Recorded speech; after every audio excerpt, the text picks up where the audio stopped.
கருணாநிதியினுடைய கைக்கூலிகளும் ஸ்டாலினுடைய கைக்கூலிகளும் அன்றைய காலத்திலிருந்து இன்றைக்கு வரைக்கும் வக்ஃபு சொத்துக்களை கொள்ளையடிச்சு வச்சிருக்கிறீங்க. காங்கிரஸ்காரன் கொள்ளையடிச்சு வச்சிருக்கிறான்.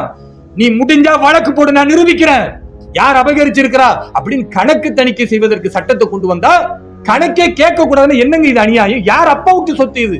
இஸ்லாமியர்கள் ஏழை மக்களுக்காக கொடுத்துட்டு போன சொத்தை நீ திமுக அறிவாலயம் சொல்லி திருச்சியில் அறிவாலயம் கட்டி வச்சிருக்க யார் அப்பா விட்டு சொத்து நான் கேட்கிறேன். இன்னைக்கு ஐயா ஸ்டாலின் வாய்களியே பேசுகிறீர்களே, யோக்கியதை இருக்கா உங்களுக்கு? அறிவாலயத்தை எதிர்க்க கட்டினீங்க, அது வக்ஃபு சொத்து இல்லையா?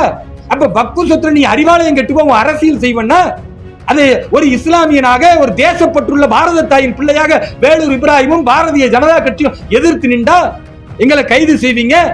ஆனா இந்த வக்ஃபு திருத்த சட்டம் இஸ்லாமியர்களுக்கு பலனளிக்க கூடாது என்பதற்காக வன்முறையை தூண்டுவதற்கு கனிமொழியை ராசாவும் பேசுன அவங்களுக்கு மேடை அமைச்சு தருவீங்களா?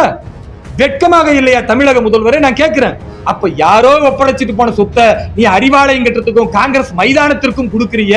அப்படி கொடுக்க கூடாதுப்பா, இது இஸ்லாமியருடைய சொத்துன்னு பாரத பிரதமர் திரு நரேந்திர மோடி அவர்கள் 20 கோடி மக்களின் சகோதரனாக அவர் குரல் கொடுத்து இந்த சட்டத்தை கொண்டு வந்தா இதை எதிர்த்து வெட்கம் கெட்டத்தனமாக ஸ்டாலின் அவர்கள் இங்க சட்டமன்றத்தில் தீர்மானம் போட்டு முஸ்லிம்களை தூண்டுறீங்கன்னா இதை பாஜக வேடிக்கை பார்க்க நினைக்கிறீங்களா?